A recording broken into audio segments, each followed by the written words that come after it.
tugas pada mata kuliah perencanaan sistem pengajaran, saya akan merangkum kembali materi yang telah saya dapatkan dalam 1 semester kemarin.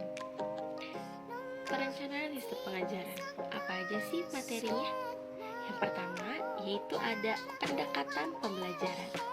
Pendekatan pembelajaran ini yaitu sudut pandang kita terhadap proses pembelajaran yang merujuk pada pandangan tentang terjadinya suatu proses yang sifatnya masih umum.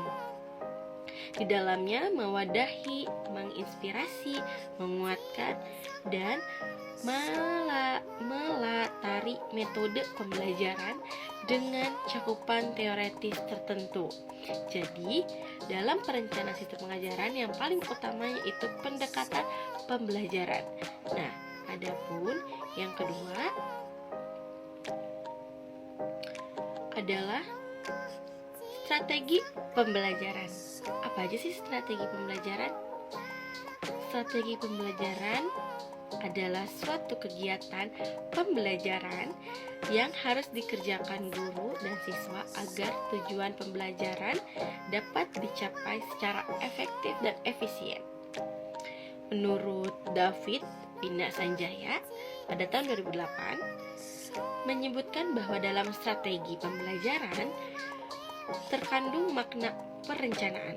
Artinya bahwa strategi pada dasarnya masih bersifat konseptual tentang keputusan-keputusan yang akan diambil dalam suatu pelaksanaan pembelajaran. Nah, adapun yang kedua itu metode pembelajaran. Nah, metode pembelajaran ini dapat diartikan sebagai cara yang digunakan untuk mengimplementasikan rencana yang sudah disusun dalam bentuk kegiatan yang nyata dan praktis untuk mencapai tujuan pembelajaran. Contohnya dari metode ini tuh apa sih?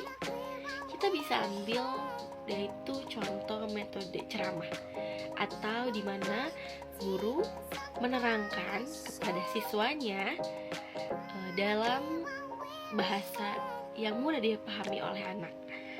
Adapun diskusi. Nah, diskusi ini guru akan memberikan materi atau tema kepada anak sehingga anak bisa mencari tahu terlebih dahulu dan melakukan diskusi dengan sesama temannya.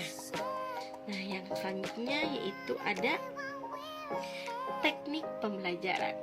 Teknik pembelajaran adalah cara yang dilakukan pendidik dalam menerapkan suatu metode secara fisik. Nah, dari teknik ini kita bisa diambil dari metodenya. Contohnya yaitu metode ceramah. Nah, metode ceramah ini ada tekniknya di mana guru harus membawa kelas yang terlihat monoton. Nah, harus terlihat sangat happy dengan anak tuh tidak bosan gitu. Dengan berbagai teknik-teknik seperti tanya jawab bersama siswanya dan juga memberikan waktu kepada murid-murid atau anak didik agar dapat meluapkan atau mengasah pikirannya dengan apa yang materi yang telah gurunya berikan. Nah, adapun selanjutnya yaitu model pembelajaran. Model pembelajaran ini adalah gambaran kegiatan pembelajaran dari awal sampai akhir dilakukan oleh guru berdasarkan ciri khasnya. Nah, model pembelajaran terbentuk apabila antara pendekatan, strategi, metode, teknik, taktik pembelajaran sudah dibingkai menjadi satu kesatuan yang utuh. Nah, sebelum kita membuat model, yang pertama itu kan harus membuat pendekatannya terlebih dahulu. Yang kedua, strateginya bagaimana kita untuk mendekat atau melancarkan pembelajaran. Yang ketiga ada metodenya. Metode apa sih yang akan kita ajarkan kepada anak selama kita mengajar? Nah, tekniknya, teknik apa aja sih yang akan kita lakukan agar anak tidak bosan dan mampu menyerap apa yang kita jelaskan. Nah, setelah kumpul, barulah kita membuat model pembelajarannya. Model pembelajaran adalah pola umum perilaku pembelajaran yang digunakan sebagai pedoman dalam merencanakan pembelajaran di kelas. Nah, modelnya ini tuh adalah gambaran kita selama 1 semester atau selama kita mengajar di kelas. Nah, setelah menemukan model, kita akan membuat desain pembelajaran.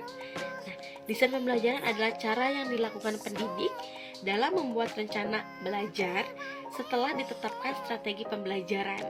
Nah, jadi selama kita membuat perencanaan sistem pengajaran, ada banyak hal yang harus kita lihat. Yaitu dari pertama strateginya, model pembelajarannya apa, tekniknya apa, desain pembelajarannya pun harus kita kuasai. Agar apa? Agar selama kita mengajar di kelas, anak-anak mampu untuk mengerti, untuk memahami apa yang kita sampaikan, karena anak dan setiap anak itu berbeda. Nah, bagaimana cara kita agar mampu membuat beberapa anak atau semua anak mengerti apa yang kita sampaikan? Yaitu dengan cara membuat pendekatannya, strateginya, metodenya. Nah, itu pun membutuhkan beberapa sumber-sumber gitu. Dan adapun kalau dalam sistem pengajaran ada dibilang RPP atau rancangan pembelajaran peserta didik. Nah, di mana RPP ini sebagai pedoman kita agar selama kita mengajar tidak salah jalan, tidak melenceng atau tidak jauh dari apa yang telah kita buat. Seperti itu teman-teman. Mungkin saya masih banyak kurangnya. Mungkin saya cukup grogi melihat kamera, jadi agak nervous. Maaf kalau misalkan kata-kata saya kurang dimengerti. Maaf kalau misalkan saya agak